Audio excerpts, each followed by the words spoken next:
बिस्मिल्लाहिर्रहमानिर्रहीम। अस्सलाम वालेकुम।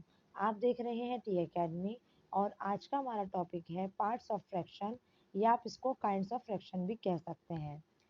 मैं फ्रैक्शन क्या है और किस तरीके से इसको लिखा जाता है पूरी इसकी प्रॉपर वीडियो में बना चुकी हूँ।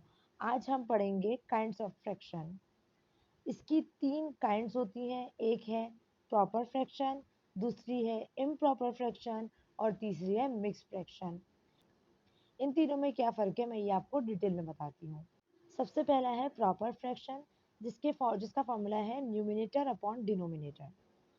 इसमें ये होता है कि जो न्यूमिनेटर नंबर है वो छोटा नंबर हो और डिनोमिनेटर जो है वो बड़ा नंबर हो, तो ये कहलाता है प्रॉपर फ्रैक्शन। जैसे मैंने यहाँ पे लिखा हुआ है 5/6, छोटा 5 छोटा है वो ऊपर है और जो 6 है वो बड़ा है डिनोमिनेटर, तो ये मेरा हो गया प्रॉपर फ्रैक्शन।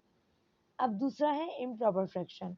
इम्प्रॉपर फ्रैक्शन ये कहलाता है जैसे कि हमारे पास ऊपर का नंबर जो न्यूमिनेटर है वो बड़ा हो और डिनोमिनेटर छोटा हो, मतलब प्रॉपर फ्रैक्शन से उलट हो, तो उसे कहा जाता है इम्प्रॉपर फ्रैक्शन।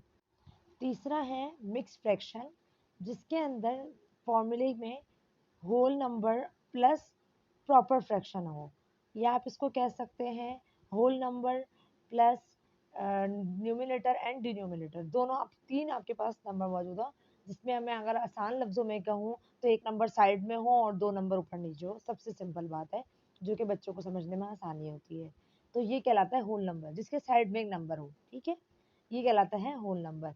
होल नंबर किस तरह सॉल्व करते हैं मैं इसकी भी आपके लिए वीडियो बना दूंगी। अगर आपको ये बात समझ में आ गई है तो वीडियो को लाइक ज़रूर कीजिएगा, कमेंट ज़रूर कीजिएगा और अपने दोस्तों के साथ शेयर ज़रूर कीजिएगा। जज़ाकल्लाह।